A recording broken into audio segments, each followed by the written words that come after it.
standing firm in faith. There comes a moment in every believer's life when the questions stop being theoretical. It's not about what you believe anymore. It's about whether you'll stand on it when everything around you is shaking.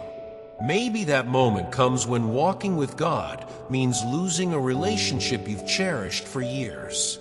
Maybe it's when doing the right thing puts your career at risk.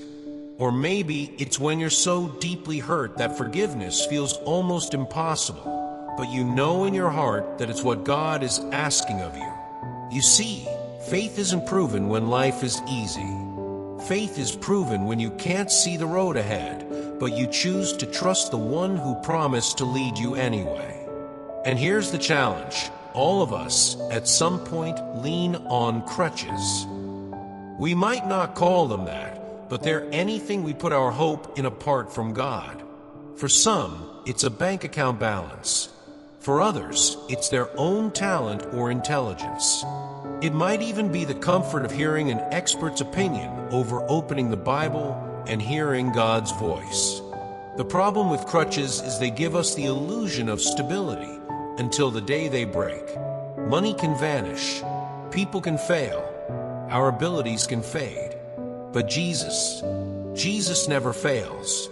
The Apostle Paul heard God say it this way in 2 Corinthians 12 verse 9. My grace is sufficient for you, for my power is made perfect in weakness.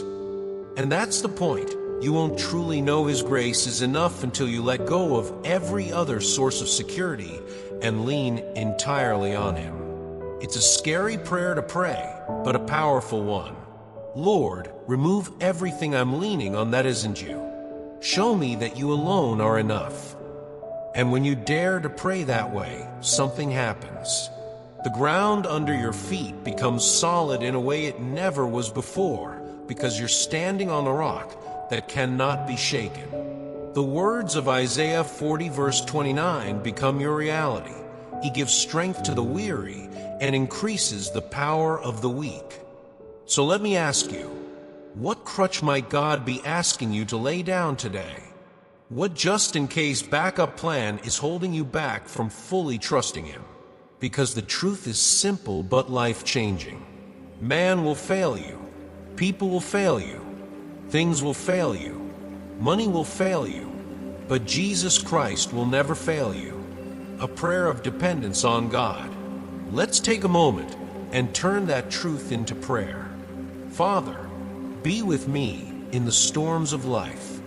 Be with me when the valley is dark and the way forward is unclear. Stand by me in the fire, in the flood, in the moments when fear knocks loudest. You've promised in John 14 verses 18 to 20 that you will not leave me as an orphan, that because you live, I will live also. I hold on to that today. Lord, take away every false support I've been leaning on. Strip away the things that give me comfort, but keep me from leaning on you. Because your love is enough. Your grace is enough. Your word is enough. Your joy is enough. Psalm 103 verse 8 tells me you are merciful and gracious, slow to anger, and abounding in mercy. I've seen that mercy in my own life, in the protection I didn't deserve, the peace I couldn't have manufactured, the healing that came when hope felt gone. And like Peter writes in 2 Peter 1 verse 2, I pray that grace and peace would be multiplied in my life through knowing you more deeply. So today, I thank you. I thank you for watching over my family when I didn't even realize there was danger near. I thank you for calming storms in my heart that no one else could see. I thank you for forgiving me when I've stumbled and for holding me steady when I felt like giving up. And I pray this not just for me, but for every person hearing my voice, that in every trial, every valley, every sleepless night, we would know deep down beyond doubt that you are enough. The signs of a true believer. How do you know if your faith is real? It's a question that's far deeper than do I go to church or do I read my Bible sometimes? Romans 12 verse 9 gives us one of the clearest pictures. Let love be genuine. Hate what is evil. Cling to what is good. Real faith changes the way you love. It makes your care for people authentic, not just polite words or social gestures, but a genuine, selfless concern for their well-being. True believers don't just avoid evil, they actively resist it.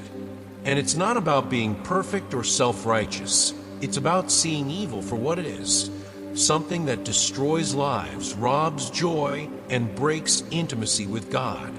When you see it that way, it's natural to cling to what is good, to hold on for dear life to the things that align with His truth.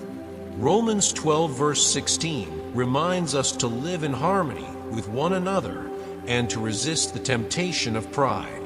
That means remembering that our value doesn't come from our job title, our bank account, or how many followers we have.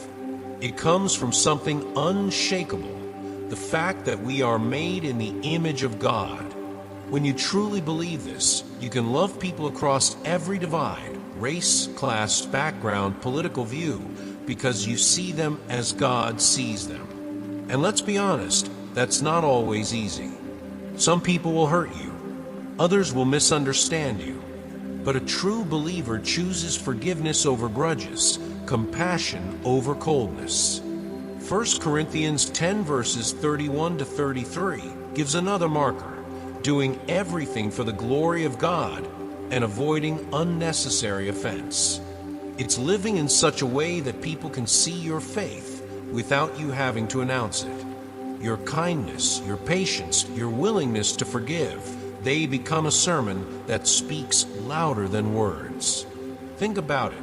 Are you quick to anger or slow? Do you hold on to offenses or release them? When people interact with you, do they leave feeling loved, seen, and valued, or overlooked? Jesus summed up the heart of true faith in Matthew 22 verses 37 to 39. Love the Lord your God with all your heart, soul, and mind, and love your neighbor as yourself. And here's the thing, you can't truly do the second without the first.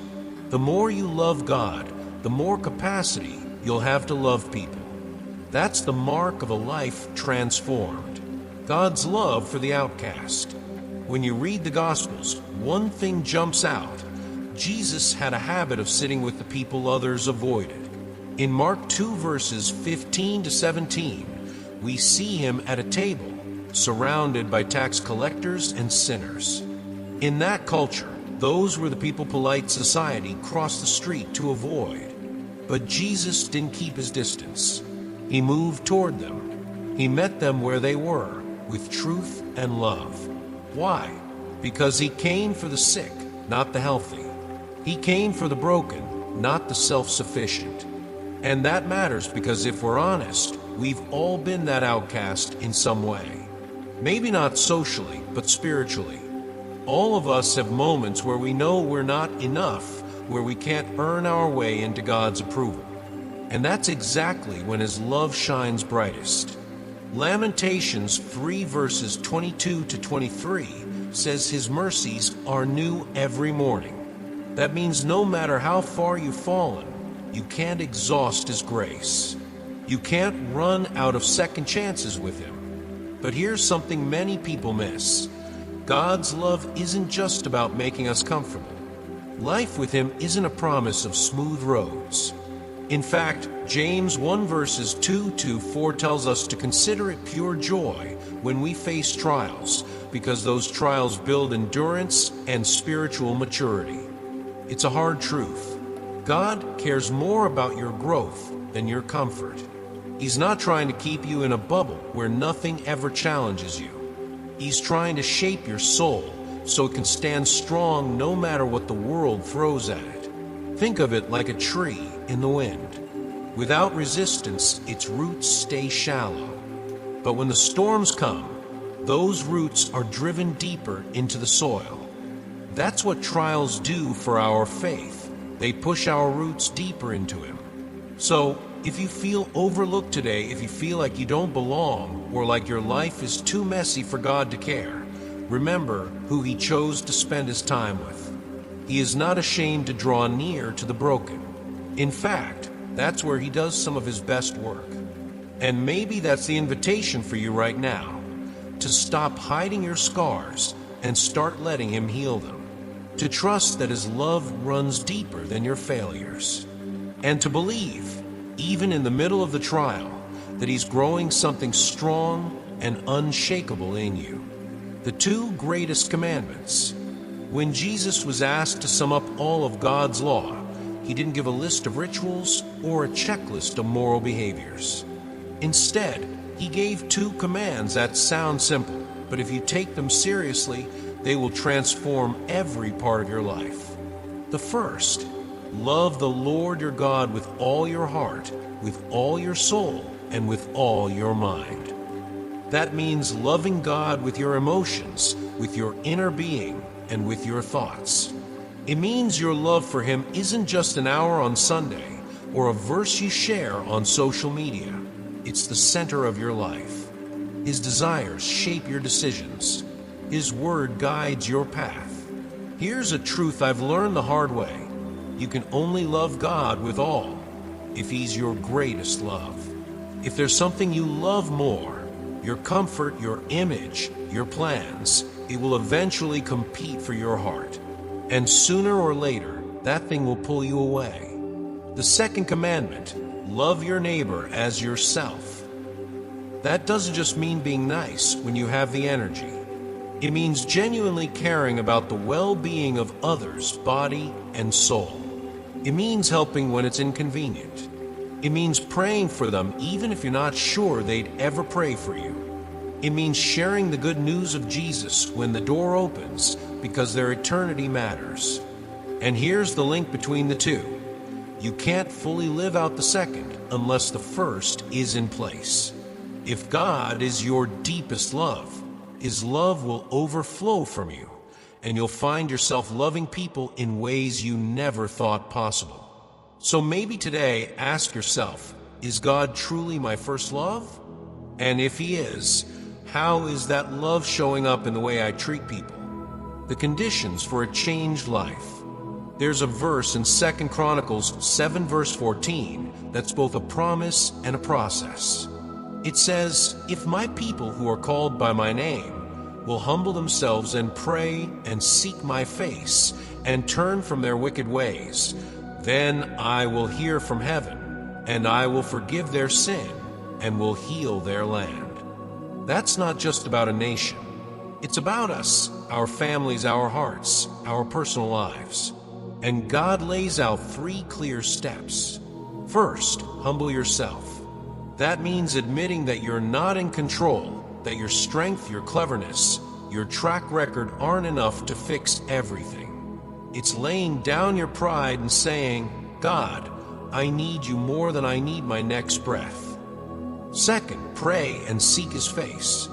This is more than just asking for things. It's pursuing God himself. It's wanting his presence more than his blessings. It's getting up early to sit quietly with him, or pausing in the middle of a busy day to whisper, "Lord, I just want to be near you." Third, turn from your wicked ways. That's not just about avoiding big sins. It's about refusing to tolerate anything in your life that you know pulls you away from him. It's cutting off the compromises, the secret habits, the attitudes that you know don't belong in the life of someone who follows Jesus. And here's the promise. When we do these things, God hears, God forgives, and God heals. If your life feels dry right now, maybe it's not about working harder, but about walking this path, humble, seeking, turning, and trusting him to do the rest. The power of God's presence. There's something that happens in the presence of God that can't be duplicated anywhere else. Chains break there. Fear loses its grip there. Lies are exposed there. Psalm 31 verses 19 to 20 paints a picture of God hiding his people in the shelter of his presence, keeping them safe from the schemes of the enemy. Think about that. In his presence, you're not just inspired, you're protected. But to live there, we have to let him clean house in our hearts. We need to pray, Lord, drive out anything that's not from you. Remove every thought, every desire, every habit that's out of step with your spirit. We also need His light to see clearly, because the enemy doesn't just attack with temptation, he attacks with deception. That's why we ask God to sharpen our discernment, so we can tell truth from almost truth and genuine faith from a cheap imitation. And in His presence, forgiveness flows. He washes away our sins, and in that same stream of mercy, He gives us the grace to forgive others. Some of us need that today, not just to be forgiven, but to be freed from the bitterness that's been eating us alive. Finally, God's presence empowers obedience. Deuteronomy 28 verses 1 to 2 says that when we fully obey the Lord, blessings overtake us. Obedience isn't about earning His love, we already have it. It's about positioning ourselves where His promises can be fulfilled. So maybe the question for us is this: are we living in His presence or just visiting occasionally? Because the more time we spend there, the more His power, His peace, and His protection become the reality we live in every day.